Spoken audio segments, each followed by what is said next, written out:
Hey, I am Jenerne, and this is a video on Kurmasana and Supta Kurmasana. These are two postures towards the end of primary series, and they go together. You rarely would do one without the other.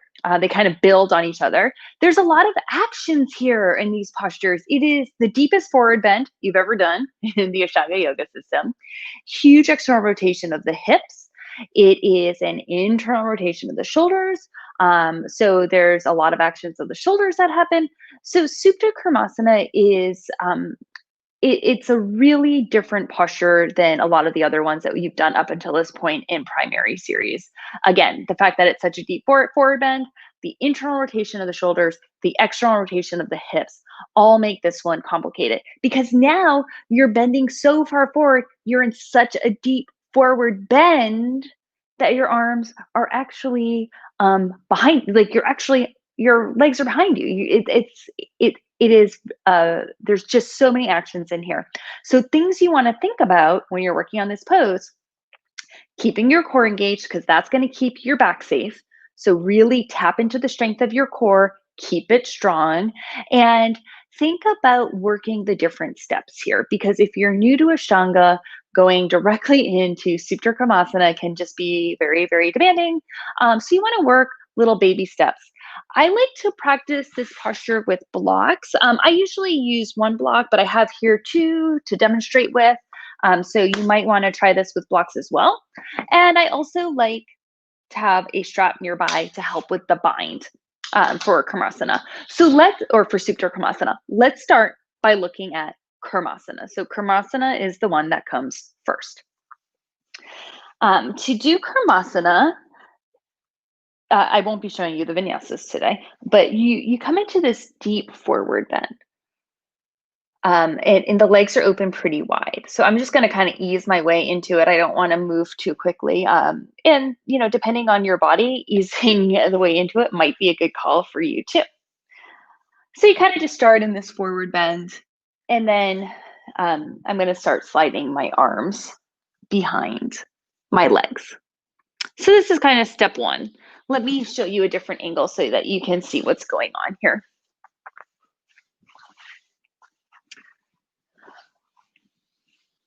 So actions here. In a perfect world, your arms are out to the sides and you're pushing your hands down. You're squeezing your legs in and then extending. So in a perfect world, like I said, your feet would be hovering off the mat. In reality, most people do not look like this until many years of practice. So more often, what I see is legs are bent. This is great. Bend your legs. Of course, it makes it hard to hover the heels off, but this is a really good first step. Another thing that comes up very often in this posture is that the elbows start to hurt people. Raise your hand if your elbows have ever hurt you in this posture before. And that's just because the weight of the legs is pushing down so much, it can really start to hyperextend the elbows. So if you are somebody who has elbow pain in Kurmasana, I want you to do yourself a favor and turn the palms up. And that way the shoulders come into internal rotation and it relieves a lot of stress from the elbows. But I don't have that pain, so I'm going to turn my palms down again. To lift the legs up, if you're struggling to lift the heels up off the floor, something you might want to consider is not only reaching the legs straight, but I personally really like to squeeze mine into my midline. So reaching out, it can work, but reaching in for me has always been easier and has a very similar effect. So if you notice, like this is very similar to the standing fold prasarita. Of course, I'm on my butt, but it's that same action with the legs. It's also kind of similar to Upavishta Konasana, which comes a little bit later in primary series, but it is indeed a forward bend. Typically, when you're working on this forward bend, there's a real aponic action right through here, and that's a good thing. That's going to protect your low back and help you connect to your pelvic floor. Very important actions of forward bending is that aponic energy. It's more of a grounding energy. It happens below the waist. So tap into that. So your pelvis might kind of tilt back a little bit to get that aponic action. And it's kind of hard to see in me, but it's a little bit of a tilt like that. Building on Kurmasana now, you move into Supta Kurmasana, the reclined version of it. So it's a sleeping tortoise pose. And like I mentioned before, there's a lot of actions in this pose. Now, I will say this one tends to be less demanding. Supta Kurmasana tends to be less demanding on the hamstrings.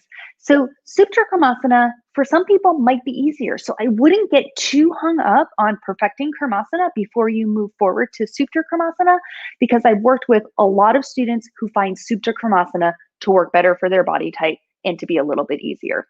So give it Kurmasana, give it your best shot. You can try it with bent legs or the palms up to help protect the elbows. And then I say go to Kurmasana, Supta Kurmasana, even if Kurmasana isn't perfect, because I find that a lot of people can do Supta Kurmasana a little bit more easily due to their hamstrings. All right, so building on that, you're in this deep forward bend. What you want to do is work your legs. I'm going to turn and face you again. From here, you're going to kind of work your legs in a little bit. So they don't have to come all the way in, but this is a step that I really like. And then grabbing the ankles or the feet even, like you were holding on to handlebars of a bicycle.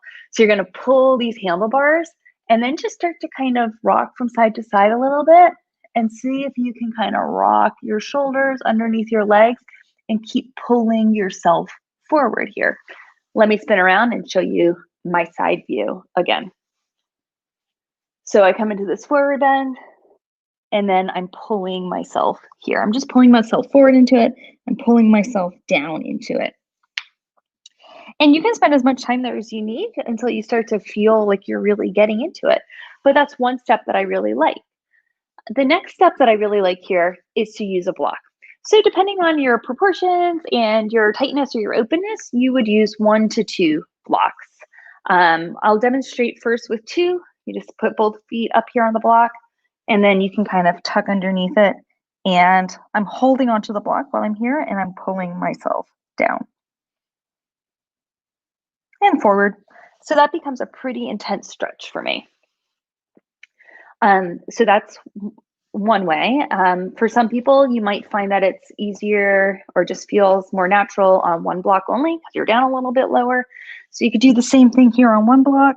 I definitely get a bigger stretch on 2 blocks, but this one is a little bit more representative of the pose for me. So I'm here and I'm pulling. Now, from this position, let me get my strap a little bit closer. You might want to try to move your hands. So when you're pulling on the block, your shoulders are in external rotation. When you do the pose, you want your shoulders in internal rotation. So you might want to start to weave them through with the palm up. From here, if you're able, you can reach onto your back. Now, it can be pretty difficult to grab hands here. So using a strap or a towel is really beneficial because it gives you the mudra. You get the bind. You want the mudra here. You want the seal. It's an important aspect of this practice, of this posture. So get a bind, use a towel, use a strap, do something, and then pull on it. Stay active here. Pull your hands and try to walk your hands closer and closer together on the strap until you maybe can feel your fingertips touching. Now that might take a long time to get there, especially if you're not getting adjusted, but work it. Spend time and work it.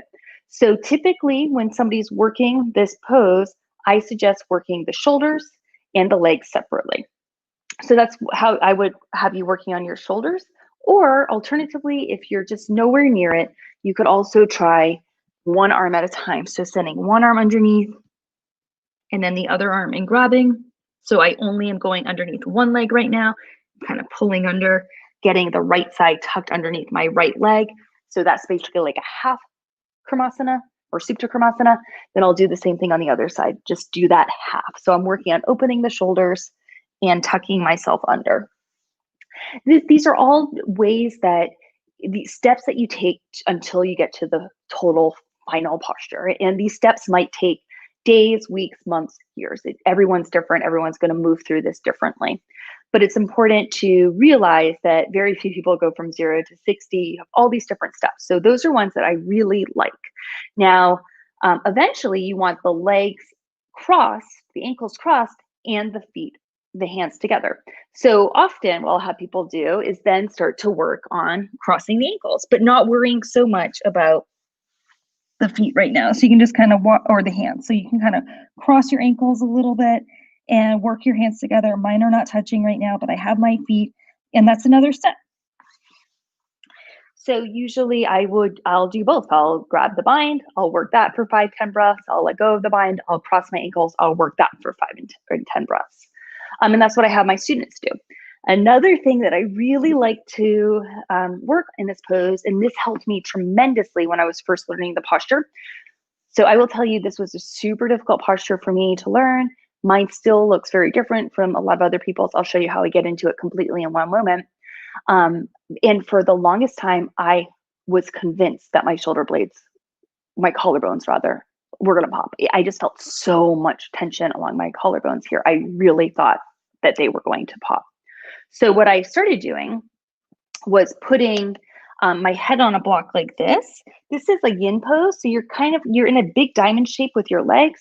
Rest your head on a block, and then you stay here for 10 breaths, 20 breaths, 30 breaths. I would say anywhere between 1 to 3 minutes. Hang out and let these meridians open and the legs release. And then as you get more flexible, you can hang out on a lower block setting and a lower block setting. I would not suggest doing this inside of your Ashtanga practice because it's so slow, but it's something that you could do outside of your Ashtanga practice at home or at the end of your practice after you've closed. But I think it's too slow to do in the middle of your own practice. So that's a little bit of an extracurricular activity. Back to Supta Kurmasana in the context of your regular practice. So you are tucked under.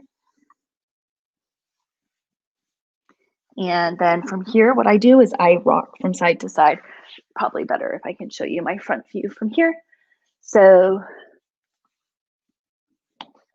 rock from side to side and just kind of scoop every time I rock, I kind of scoop my arm underneath my leg a little bit more and get my hand a little bit closer to the midline of my back.